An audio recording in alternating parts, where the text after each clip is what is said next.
오늘의 한국 명작의 산책은 채만식의 레디메이드 인생입니다. 뭐 어디 빈자리가 있어야지. 주인공 피는 안락의자에 앉아 무성의하게 말하는 K 사장의 앞에서 공손히 마주 앉아 취직을 부탁하고 있습니다. 피는 그동안 취직에 수없이 실패한 사람이라 이런 거절에도 실망하지 않고 다음에 결혼이 있으면 부탁한다고 합니다. 취직 부탁에 실패한 피는 광화문 내거리에 기념비강 옆에서 발길을 멈추고 어디로 갈지 망설였습니다. 한말의 돈키호테였던 대원군은 바가지를 쓰고 벼락을 막으려 하였지만 바가지는 여지없이 부서졌습니다. 그리고 갑신정변으로 싹이 튼 자유주의의 사조는 김인현에는 완전히 자리잡아 신흥 부르주아지는 지식계급을 대량으로 요구했습니다. 배워라. 글을 배워라. 지식만 있으면 누구나 양반이 되고 잘 살 수가 있다. 신문과 잡지가 향학녀를 고취하고 피 끓는 지사들이 곳곳을 돌아다니며 새치에 혀를 놀려 권학을 부르짖었습니다.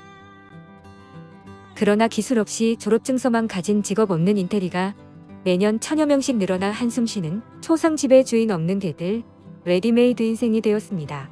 동십자강 옆에 온 피는 건너편 담배가게로 가서 담배 한 갑을 달라고 하자 담배가게 주인이 싸구려 담배인 맞고냐고 묻습니다.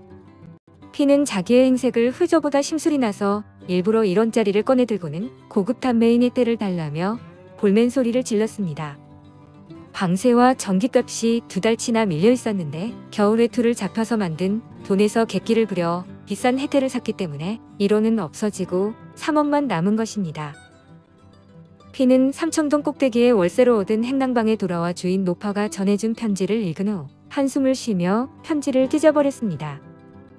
편지는 피의 아들에 관한 것인데 그에게는 전에 갈라선 아내와의 사이에 생긴 창선이라는 9살 난 아들이 있었습니다. 아내와 헤어질 때 어린애만이라도 주면 그것을 기르는 재미로 살겠다고 아내가 사정을 했지만 듣지 않았습니다. 어릴 때부터 소박대기 어미의 손에서 아비의 원망과 푸념을 들으면서 자란 자식은 뒤의 아비에게 호감을 갖지 못한다는 생각 때문이었습니다. 그러나 겨우 너댓 살짜리를 키울 방도가 없어 어렵게 지내는 형에게 맡겨놓고 서울로 올라온 것입니다. 피의 형은 작년에 조카를 보통학교에 입학시켰으나 극빈층에 속해서 월사금과 학비를 내지 못하고 중도에 퇴학을 시켰습니다. 피는 공부는 소용없으니 어릴 때부터 노동을 시키라고 했지만 형은 작년부터 놀이나 체면으로나 그럴 수 없으니 데려가라고 했었습니다.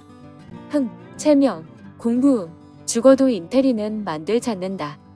이번 편지에는 이러다 굶겨 죽이겠으니 여비를 변통에 차를 태우고 전보를 칠 테니 정거장에 나와 데려가라는 이야기가 쓰여져 있었습니다. 노인이 밀린 집세에 독촉을 할 때 친구인 M과 H가 찾아와 그들은 법률책을 잡혀 술판을 벌리게 됩니다. 상당히 취한 후에 세 사람은 여자들이 몸을 파는 술집으로 가게 되는데 그곳 여자가 자고 가라며 그를 붙잡습니다. 자고나 돈 조금 주고 가. 응. 얼마나? 암만도 좋아. 50전도? 아니 20전도. 20전도 좋다는 여자의 말에 피는 포켓 속에 있던 돈을 모두 방바닥에 내던지고 뛰어나오게 됩니다. 그의 눈에는 눈물이 고였는데 50전, 아니 20전도 좋아라는 소리에 흥분을 한 것입니다. 세상에는 한 번 정조를 빼앗긴 것으로 목숨을 버려 자살하는 여자도 있고 20전도 조소라는 여자도 있다. 여자가 잃으면 자살을 할 정도로 정조가 고귀한 것이라며 20전이라도 팔겠다는 여자는 무엇으로 설명할 것인가?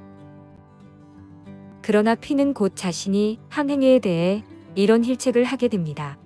이게 웬 덕이냐. 어제 저녁에 꿈이 괜찮더니 이런 땡을 잡을 양으로 그랬구나. 웬 얼간 망둥이냐. 그 계집애는 그렇게 생각했을 것이다. 되지 못하게 장님이 눈병 앓는 사람더러 불쌍하다고 한 셈인다. 내일 아침에 아들이 경성역에 당도한다는 전보가 오자 피는 정신없이 돌아다니며 돈을 마련했습니다. 피는 석양 때 겨우 15원을 변통해서 살림살이를 장만하고 전에 알던 인쇄소의 문성과장을 찾아가게 됩니다. 월급도 필요 없고 일만 가르쳐주면 그만이니 어린아이 하나를 써달라고 졸라대는 문성과장 A는 아이가 피의 아들이라는 것에 놀라 물끄러미 바라보았습니다. 거참 모를 일이여. 우리 같은 놈은 이 짓을 해가면서도 자식을 공부시키느라고 애를 쓰는데 되려 공부시킬 줄 아는 양반이 보통 학교도 아니 마친 자제를 공장에 보내요. 다음 날 희는 새벽에 일어나 밥을 지어놓고 정거장으로 나가 S라는 고향 사람이 데려온 아들 창선이를 데리고 오게 됩니다. 외할머니가 사준 새 양복을 입고 있는 아들을 보면서 희는 왠지 모를 분노와 측은한 감정에 쌓이게 됩니다. 그러나 다음날 피는 아침 일찍 창선이를 데리고 인쇄소에 가서 A에게 아들을 맡기고 무거운 발길을 돌이켜 나오면서 중얼거립니다. 레디메이드 인생이 비로소 겨우 임자를 만나 팔리었구나. 레디메이드 인생이란 만들어 놓고 팔리지 않는 기성품 인생이란 뜻인데 이미 운명은 만들어졌으나 운명이 어디로 팔릴지 알 수 없다는 비관적 세계인식에 작가가 놓여 있었음을 알 수 있습니다. 기본적으로 마르크스주의적 세계관에 입각해 현실을 바라보지만 동반자적 지식인의 내면 풍경이 이 작품에 잘 드러나 있습니다. 가장 압권인 대목은 자기 비하와 모멸감에 빠진 피가 아무 말 없이 자신의 아들을 인쇄소 직공으로 넘기는 결말 부분이라고 할 수 있습니다. 그리고 레디메이드 인생이 비로소 겨우 임자를 만나 팔리었구나라고 내뱉는데 식민지 지식인의 기회를 알린 뛰어난 표현입니다.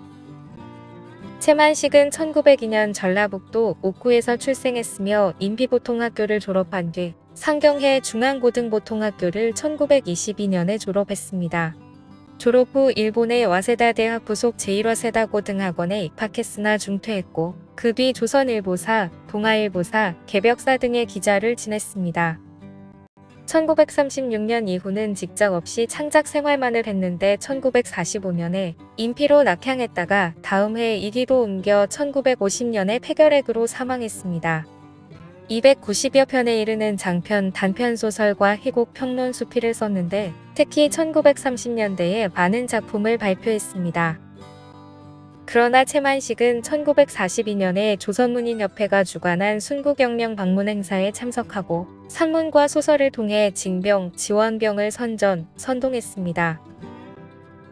또한 국민총력 조선연맹이 주관하는 예술부문 관계자 연성회, 보도특별정신대, 생산지 증산 위문 파견 등 친일 활동에 적극 참여했습니다. 채만식의 이런 활동은 일제강점화 반민족행위 진상규명에 관한 특별법에 해당하는 친일 반민족행위로 규정되었습니다.